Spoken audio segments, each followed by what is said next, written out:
Hi again. You go into the game against Liverpool above them, which has been kind of a rarity in recent seasons, and for the first time for you. Is one of the challenges that you want to take on that becomes a regular thing, that you're in front of Liverpool and they're looking at you rather than the other way around? Of course. We know what they have done the last 3 or 4 seasons. They have been at the top of the league. They won the Champions League, and they've had some amazing seasons. And that's the challenge for us to have that consistency now that we move up the table, and that we also challenge City, and that they feel that they still need to win a few games. Simon Stone. Ole, you've spoken a lot over the last week about clubs listening to fans. There is a big demonstration planned for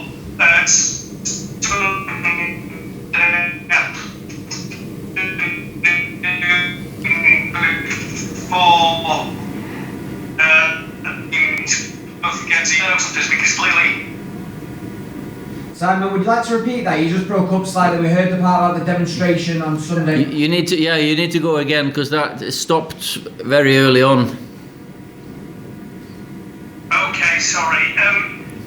There's a big demonstration planned by the fans on Sunday, both against the ownership and against the Super League concept. Clearly, there's a lot of frustration there. What would you say to them? Because you speak a lot about listening to the fans. Yeah, no, it's important that the fans' views are listened to, and that we communicate better. Of course, my job is to focus on the football side, and that we have a best possible team. And as I've said before, I've been backed. I've had a great support from the club and the owners, and I'm sure I will get the back in again to go one step further. But I'm so happy that all the clubs agreed that this shouldn't be the way of moving forward. Then again, when the protests are on, it's important that they go in a good fashion, and that we keep it peaceful. Simon Peach. I expect, judging from the other protests we've had on the ground, you might be able to hear it from within the ground.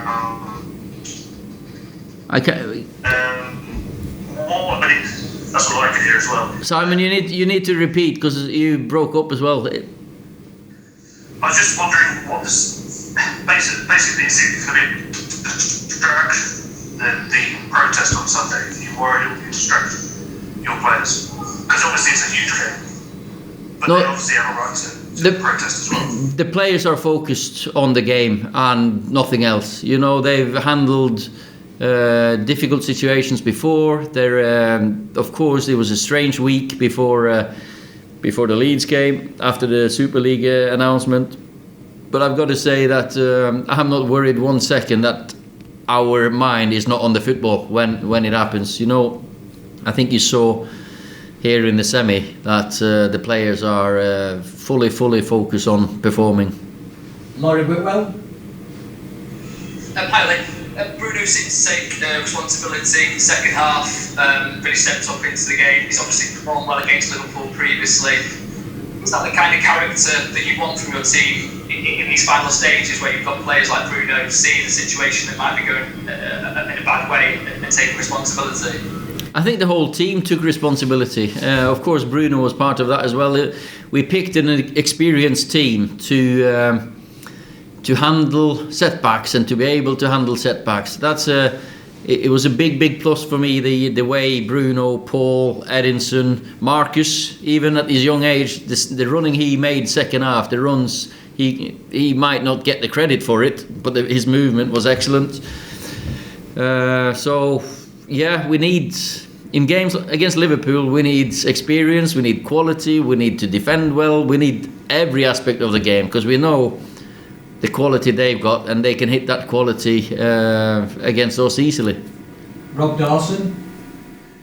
Hi Ollie, what have you made of Liverpool's season? You're given that what they achieved last season. I'm not sure anyone would have expected them to be fighting for a Champions League spot. What have you made of their season so far?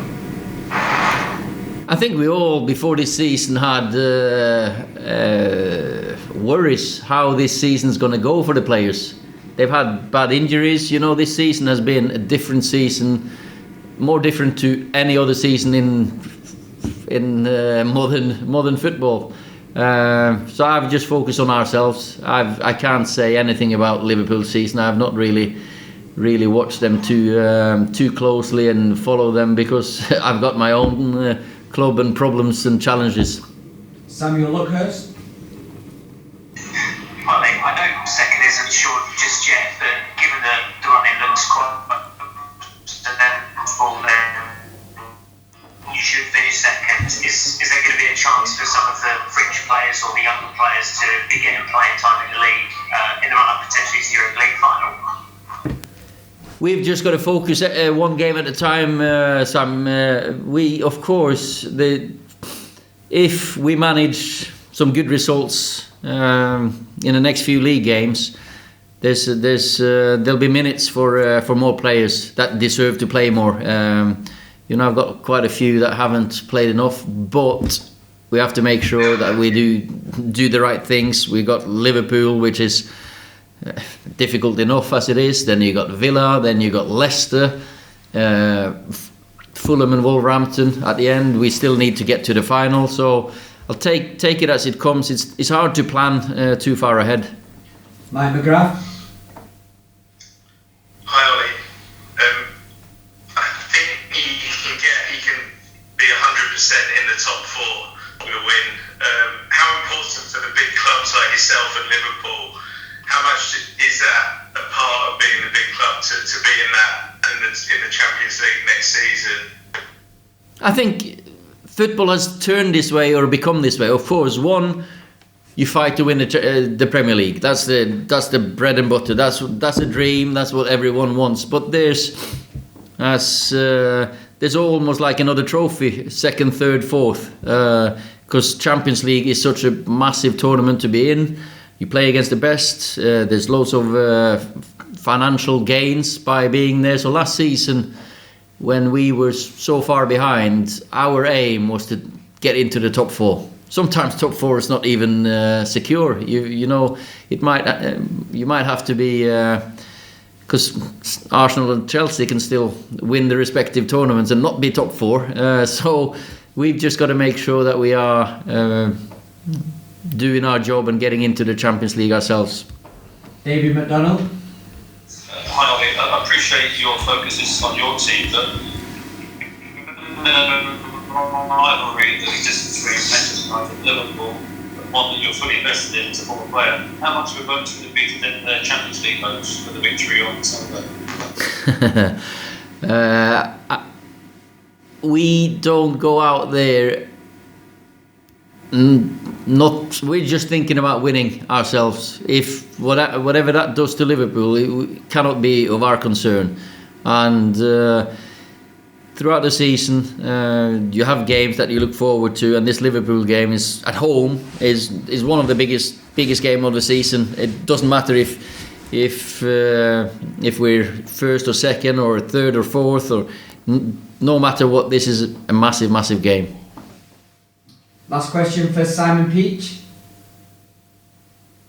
Well, two questions to go on. Just one, if there's any team news, and on a far more important note, just your thoughts on the social media World Cup that will be taking place this weekend.